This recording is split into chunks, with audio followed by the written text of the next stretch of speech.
Hi, this is Bharati, photo mentor, photo trainer and a professional photographer from Madurai. இன்றைக்கி நம்ம என்ன பார்க்க போகிறோம்னு கேட்டிங்கன்னா ஃபோட்டோஷாப்போட latest update. So Photoshop latest update அப்படின்னு சொல்லும் பொழுது பேட்டா வெர்ஷன் இருக்கு இல்லையா, அதில் வந்திருக்கக்கூடிய அப்டேட் பற்றி இன்றைக்கி நம்ம பார்க்க போகிறோம். இது 2027 லேட்டஸ்ட் பேட்டாவில் இருக்கக்கூடிய ஒரு விஷயத்தை பார்க்க போகிறோம். இப்போ நம்ம டேரெக்டாக ஃபோட்டோஷாப்புக்குள்ளே போயிடுவோம். இப்போ நம்ம தேவையான ஒரு படத்தை ஓப்பன் பண்ணிக்குவோம். எப்போல்லாம் நம்ம ஏஐ யூஸ் பண்ண போகிறோமோ அப்போ வந்து ஒரு செலெக்ஷன் வேணும். செலெக்ஷன் இல்லாட்டி ஏஐ ஒர்க் பண்ணாது. இப்போ நான் வந்து இந்த முழு பிக்சரையுமே நான் ஏஐ மூலமாக மாற்ற போகிறேன். ஸோ கண்ட்ரோல் ஏ போட்டேன்னா ஃபுல் செலெக்ஷன் வந்துடுது. வந்தப்போ கீழே பார்த்தீங்கன்னா ஜெனரேட்டிவ் ஃபில்டர் இல்லையா, அதை கிளிக் பண்ணுறேன். இப்போ பார்த்தீங்கன்னா இந்த இடத்துல ஒரு புது ஆப்ஷன் வந்துருக்கு. என்னென்னா இந்த ஜெமினி இருக்கு இல்லையா, அதுக்குள்ளே போனீங்கன்னா இது வந்து அடோபோட ப்ரொவிஷன் டேரெக்டாக இதுக்குள்ளே இருக்கும். இது வந்து தேர்ட் பார்ட்டி பார்ட்னர்ஸ் இருக்காங்களா, அவங்களோட ப்ரொவிஷனில் இருக்கும். இதில் வந்து சில சாஃப்ட்வேர் வந்து கீழே என்னென்ன இருக்குன்னு காட்டுது.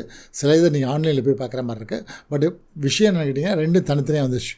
அடோபோட ஒரிஜினல் எங்கே இருக்குது, பார்ட்னரோடது இங்கே இருக்காது. இப்போ நான் அடோபோட ஒரிஜினலில் உள்ளே போயிடுவோம். உள்ளே போனீங்கன்னா கீழே அந்த ஜெமினிக்கு பார்த்தீங்களா, அந்த ஜெமினிக்கு பக்கத்தில் வந்து ஒரு ரெஃபரன்ஸ் இமேஜ் உள்ளது காட்டும். முன்னாடி வந்து ரெஃபரன்ஸ் இமேஜ் காட்டாது. இப்போ புதுசாக நினச்சிருக்கேன், அந்த ஆட் ரெஃபரன்ஸ் கொடுக்குறாங்க. ஸோ அந்த ஆட் ரெஃபரன்ஸை நம்ம கிளிக் பண்ணுவோம். அப்போ கிளிக் பண்ணிங்கன்னா கேட்டது ஆட் இமேஜஸ். முன்னாடி வந்து ஆட் இமேஜ்னு காட்டும், இப்போ ஆட் இமேஜஸ்ன்னு காட்டுது. என்ன கேட்டிங்கன்னா இதில் 8 படம் வரைக்கும் நீங்கள் ரெஃபரன்ஸ் இமேஜ் கொடுக்கலாம். முன்னாடி வந்து ஒரு படம் தான் கொடுக்க முடியும், அதுவும் ஃபில் அண்ட் எக்ஸ்பேண்டில் மட்டும்தான் கொடுக்க முடியும். ஜெமினியில் டேரெக்டாக நீங்கள் கொடுக்க முடியாது. இப்போ என்ன செய்யலாம், இதில் ஜெமினிலேயே வந்து ஆட் இமேஜஸில் 8 இமேஜஸ் கொடுத்துக்கலாம். நான் நினைக்கிறேன் இமேஜஸ் ஆட் இமேஜஸ் கிளிக் பண்ணுறேன். கிளிக் பண்ணிட்டு எனக்கு தேவையான இந்த ஒரு ஹேண்ட்பேக்கு, இந்த ஷூ, இந்த தொப்பி, இந்த ட்ரெஸ்ஸு, இதை இப்போ ஆட் பண்ணி ஓப்பன் கொடுத்துட்றேன். இப்போ ஆட் பண்ணி ஓப்பன் கொடுத்துட்டேன். உள்ளுக்குள்ளே ஆட் ஆகிடுச்சு. ஆட் ஆகிடுச்சான்னு பார்க்குறது என்ன சொல்லலாம்னா இதை கிளிக் பண்ணுங்கள் ரெஃபரன்ஸ் இமேஜை. உள்ளுக்குள்ளே பார்த்தீங்கன்னா இப்போ இவ்வளோ ஆடாக இருக்குது. இப்போ 4 படம் மட்டும் ஆட் பண்ணியிருக்கேன். நீங்கள் என்ன செய்யலாம், அப் டு 8 இமேஜஸ் நீங்கள் ஆட் பண்ணிக்கலாம். இந்த இமேஜ் வந்து நம்ம டேரெக்டாக எடுத்த ஷூட்டு. இப்போ என்ன செய்ய, இதில் போய் ஒரு ப்ராம்ப்ட் கொடுக்குறேன். திஸ் உமன்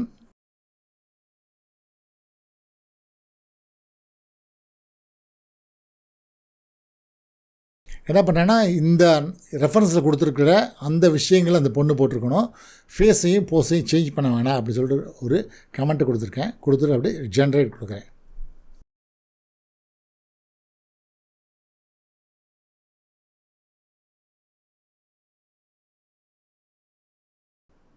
இங்கே பாருங்கள் பியூட்டிஃபுல்லாக கொண்டாந்து கொடுத்துருச்சுங்க.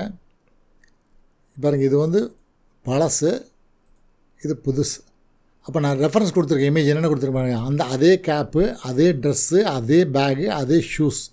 அப்போ நம்ம ரெஃபரன்ஸ் இமேஜ் என்ன கொடுத்தோமோ அந்த இமேஜை கொண்டாந்து இங்கே அப்ளை பண்ணிடுச்சு, இந்த மாடலுக்கு அப்ளை பண்ணிடுச்சு.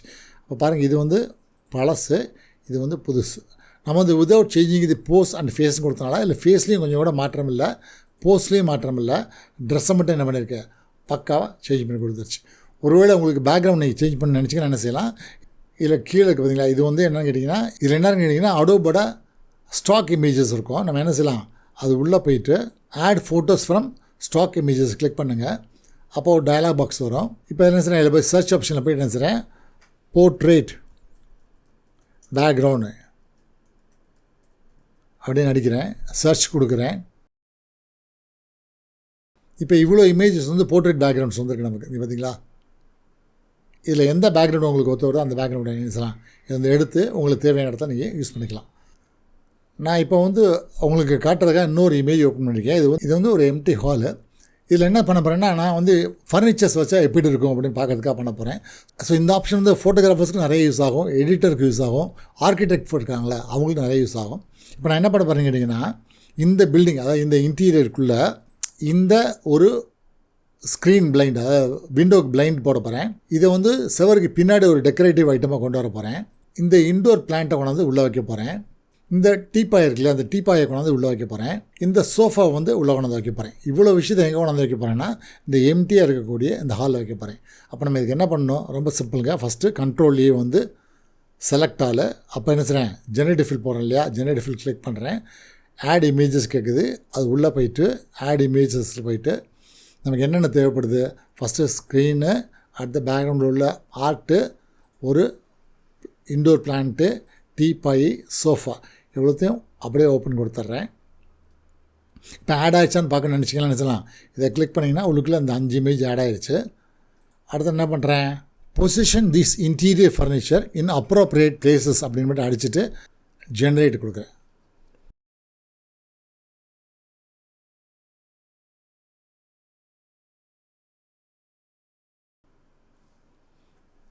இந்த பாருங்கள் எவ்வளோ பியூட்டிஃபுல்லாக கொண்டாந்து வச்சுருக்கு பார்த்தீங்களா. நம்ம சொன்ன அதே வால் டெக்கரேஷன் ஃபஸ்ட்டு கொண்டாந்து கொடுத்துருச்சு, அதே சோஃபாவை கொண்டாந்து அந்த இடத்துல ப்ளேஸ் பண்ணிடுச்சு, இங்கே அந்த டீ பாய் கொண்டாந்து வச்சிருச்சு, இங்கே வந்து என்ன செய்யுது அந்த பிளான்ட்டை கொண்டாந்து வச்சிருச்சு, இங்கே அந்த பிளைண்டு விண்டோக்கு வந்து பிளைண்ட் கொண்டாந்து போட்டுருச்சு. ஸோ இவ்வளவும் நம்ம என்ன பண்ணியிருக்கோன்னா பக்காவாக ஒரு கமெண்ட்டில் நமக்கு கொண்டாந்து கொடுத்துச்சு. அப்போ இன்டீரியர் டெக்கரேட்டர்ஸும் சரி, எடிட்டர்ஸும் சரி, இது ரொம்ப பயங்கரமான யூஸ்ஃபுல்லான ஒரு விஷயம். இந்த மாதிரி ஏஐ வந்து நம்மளோட பிஸ்னஸ்க்கு எப்படி தேவையோ தேவைக்கு தகுந்த மாதிரி யூஸ் பண்ணிக்கிட்டு பலன் பெறணும் அப்படின்னு கேட்டுக்கிறேன். ஸோ இப்படி இருந்த ரூமை இப்படி டெக்கரேட் பண்ணியிருக்கு, நம்ம கொடுத்துருக்கக்கூடிய அந்த ப்ராம்ப்ட் படி டெக்கரேட் பண்ணியிருக்கு. இதில் பாருங்கள், இப்படி இருந்த படத்தை இப்படி மாற்றிருக்கு. நம்ம கொடுத்துருக்குற இமேஜஸ் மட்டும் அதை அப்படியே ஆசிட்டிஸ் கொண்டாந்து இல்லை சேர்த்துருச்சு. அப்போ இப்படி தான் வைக்கணும்னு அவசியம் இல்லை. ஒருவேளை உங்களுக்கு ஃபோட்டோகிராஃபி பொறுத்த மட்டும் நீங்கள் ஸ்பெசிஃபிக்காக ஒரு ஃபோட்டோ எடுத்துருக்கீங்கன்னா அந்த ஃபோட்டோவை தான் கொண்டு வரணும் கூட இல்லை கொண்டு வந்து வைக்க முடியும். இப்போ நான் ரெஃபரன்ஸுக்காக ஒரு படத்தை வந்து காமிச்சிருக்கேன். நீங்கள் எந்த ஹேண்ட்பேக் வேணும், எந்த ஷூ வேணும், எந்த வாட்ச் வேணும் ஸ்பெசிஃபிக்காக ஃபோட்டோ எடுத்து வச்சுருந்தீங்கன்னா அந்த எடுத்துருக்க ஃபோட்டோ எடுக்க இமேஜை கூட இதுமாதிரி கொண்டு வந்து உங்களுக்கு கொடுத்துரும். இந்த வீடியோ உங்களுக்கு பிடிச்சிருந்துச்சுன்னா என்னோடய சேனலை சப்ஸ்கிரைப் பண்ணுங்கள், பக்கத்தில் இருக்கிற பெல் பட்டன் அமைக்க வைங்க, முக்கியமாக வந்து உங்கள் ஃப்ரெண்ட்ஸ் கூட அந்த வீடியோவை ஷேர் பண்ணுங்கள். மீண்டும் சந்திக்கும் வரை நன்றி, வணக்கம்.